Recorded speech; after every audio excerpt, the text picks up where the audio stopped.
Gibalaan niya ang babae ug lalaki diha sa mga sakramento sa kaminyoon. Ginugna niya kini diha pa sa sinugdanan sa kalibutan. Busa, Ariel ug Anita, sa gahong naghihatag kanako sa Dios, ang inyong panagiusap kamatayon ray mubulag kaninyong duha. Sa ngalan samahan sa Anak sa Espiritu Santo. Amen.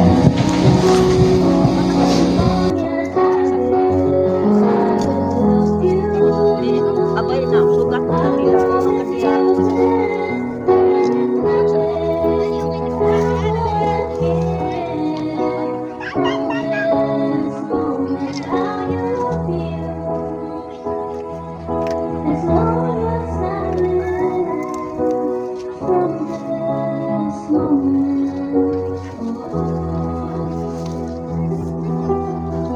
Sahon sa kaminyoon subay sa balaod ug sumala sa mga pulong sa Dios ipadayag na kini.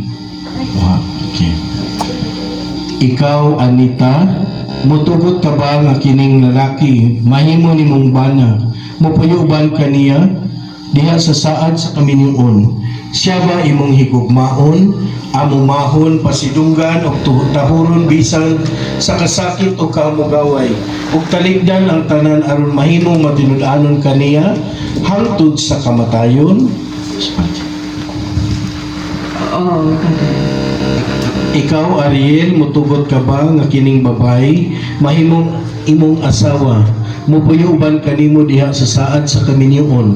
Siya ba imong higugmaon, amumahon, pasidunggan ug tahuron bisan sa kasakit ug kamugaway ug taligdan ang tanan aron mahimong matinud-anon kaniya hangtod sa kamatayon? Ako, Ariel, magadawat kanimo, Anita, Na akong asawa, nga akong asawa, nga batunan, titigan, yung titigan, gikan karon sa kaayuhan, sa kaayuhan, isod, ug kalisod, kadunahan o kawadon, sa kadunahan o kawadon, kasakit o kalipay, sa kasakit o kalipay, ugmaon o panggaon, nga higugmaon o panggaon, hangtod nga kita, hangtod nga kita, pagabulagon sa kamatayon. pagabulagon sa kamatayon. Ako, Ay, Anita, dawat kanimo, udawat kanimo, sa laki, Ariel, akong bala, akong bana, pinay, nga batunan, titigan, ug titigan, karon, gikan karon, kaayuhan o kalisod, sa kaayuhan sa kalisod, kadunahan o kawadon, sa kadunahan ug kawadon, kasakit o kalipay, sa kasakit ug kalipay, nga higugmaon, ug paggaon ko ikaw, hangtod kita, pagabulagon sa kamatayon. pagabulagon sa kamatayon, kini Akong balaang sa anak. at kini kasabo balaang sa saad. Yang yun ako ang katulad sa sisinugan. Sa presensya sa nabanhawng Ginoo diha sa inyong kinabuhi. Hinaot nga ang kahayag ni Kristo magadan-ag kaninyo pinagi ni Amo karon dinhi aron paghingpit sa bukos nga walay pagkabadbad sa inyong gugma tubangan ining katawhan sa Dios.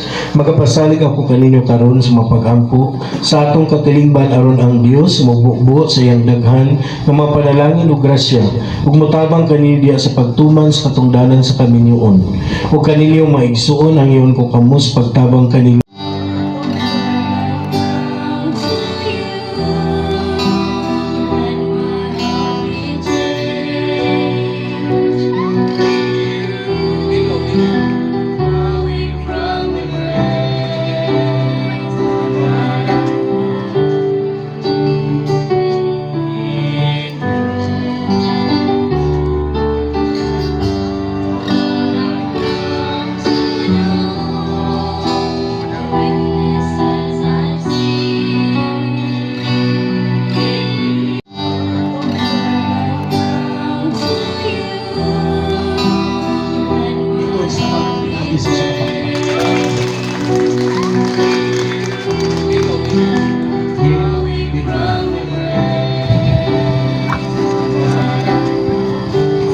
Baliw-baliw ang panahon. Palaigsoon kita mong lawas ni Kristo pinagi sa usa ka espiritu, kitang tanan na bunyagan ngadto sa usa ka lawas. Dapat pinag-isa sa Espiritu Santo. Ang kalinaw sa Ginoo sa kanunay manang kaniyong tanan. Ipakita nato tong panagligson ay pinagi sa paglawanuhay.